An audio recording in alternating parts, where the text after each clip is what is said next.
BSc psychology క్రింది వాటిలో ఒకటి వికాస్ యొక్క లక్షణం కాదు. వికాసం అనున్నది పూర్వపు అభ్యసనం మీద నిర్మితమై ఉంటుంది. 3 నెలల వయసున్న పసిపాపలో ఉద్దేశంతో పాటు క్రింది ఉద్వేగాలు ఏర్పడతాయి: విచారం మరియు ఆహ్లాదం. కోల్బర్ యొక్క పూర్వ సాంప్రదాయిక నైతికతను సూచించినది. బహుమతులు సాధించడం మరియు పొందడం క్రింది వాటిలో భిన్నమైనది. జాగ్రత్త పడట. ఒక బాలిక ద డాగ్స్ రెండవే అని చెప్పింది. ఆ బాలిక చేసిన భాషా దోషం స్థాయికి మించిన సాధారణీకరణ దోషం.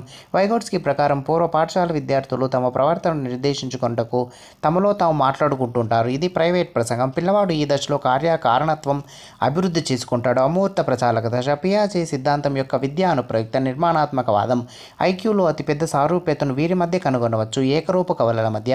ఒక ప్రజ్ఞా పరీక్షలో 12 ఏళ్ల వాస్తవిక వయసున్న ఒక పిల్లవాని మానసిక వయసు 15 ఏళ్ళు. లెవెన్ టెర్మిన్ గణిత సూత్రం ప్రకారం ఆ పిల్లవాని ప్రజ్ఞాలబ్ధి 125.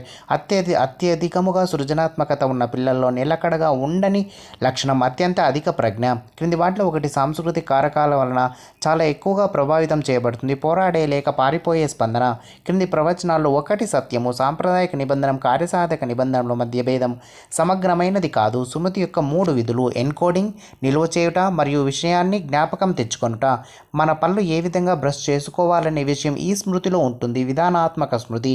విషయ ప్రవీణులు ప్రారంభకుల కంటే భిన్నమైన వారుగా ఉండడానికి గల కారణం విషయ ప్రవీణుల జ్ఞానం బాగా వ్యవస్థీకృతమై ఉంటుంది.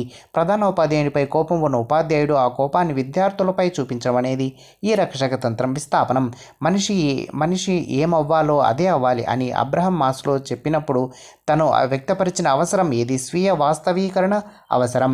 వ్యక్తిగత నిష్పాదన పరీక్షకు ఒక ఉదాహరణ కోహెల్స్ బ్లాక్ డిజైన్ పరీక్ష. సాధారణంగా రుణాత్మక సంఘటనలను ఈ విధమైన వివరణ ఇచ్చేవాళ్ళు ఎక్కువగా బుద్ధి మంద్యానికి లోనయ్యే అవకాశం ఉంది. నిరాశావాదం.